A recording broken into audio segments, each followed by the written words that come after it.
नमस्कार दोस्तों, JD news YouTube channel में आपका स्वागत है। मिड डे मील रसोइयों को लेकर आई खुशखबरी। मिड डे मील रसोइयों के रिटायरमेंट की उम्र 62 साल करने की तैयारी। मिड डे मील रसोइयों को मिलेगी पेंशन की सुविधा। जी हाँ दोस्तों, राज्य सरकार ने मिड डे मील रसोइयों को लेकर कई नए परिवर्तन किए हैं। इसको लेकर आपको बता दें कि सबसे पहले रिटायरमेंट की उम्र 62 साल हो सकती है।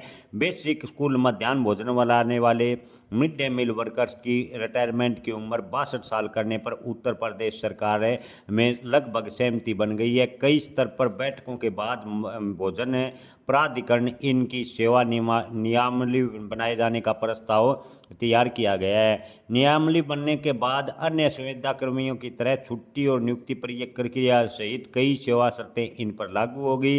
इसके अलावा खबर आ रही है कि सुप्रीम कोर्ट के आदेश के अनुसार कक्षा 1 से 5 तक के स्कूलों में बच्चों को पका हुआ भोजन दिए जाने की जो योजना लागू की गई थी, उसके बाद 2007 में पिछड़े ब्लॉक के अपर प्राइमरी स्कूलों और 2008 में सभी अपर प्राइमरी स्कूलों में मध्याह्न भोजन योजना लागू की गई थी, लेकिन अभी तक केंद्र सरकार ने वेतन में बढ़ोतरी नहीं की।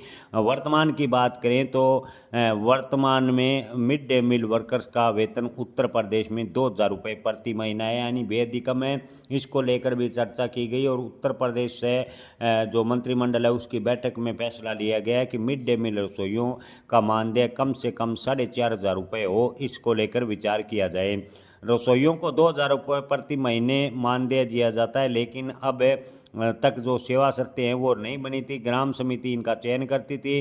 कुछ रसोइये 70 से 75 उम्र के में भी कार्य करते हैं। वहीं ग्राम समिति चाहती है कि किसी को भी कभी भी हटा सकती है। इनकी सेवानिवृत्ति की आयु सरकार ने अब तय की है। सरकार की देखरेख में मिड डे मील रसोइयों को सुविधा कर्मचारियों की तरह सुविधा मिलेगी और 62 वर्ष तक रिटायरमेंट नहीं होंगे। इसके अलावा मिड डे मील रसोइयों का जो मानदेय है वो लगभग दुगने से ज़्यादा होगा। इसके अलावा जो विधवा या अन्य जो 20 वर्षों से का कार्य करने वाले मिड डे मील वर्कर्स हैं उनको रिटायरमेंट के बाद पेंशन मिले, इसको लेकर भी सरकार के मंत्रिमंडल की बैठक में फैसला हुआ है। दोस्तों, जैसे ही कोई अन्य अपडेट आएगी आपको अवगत जरूर कराएंगे। धन्यवाद।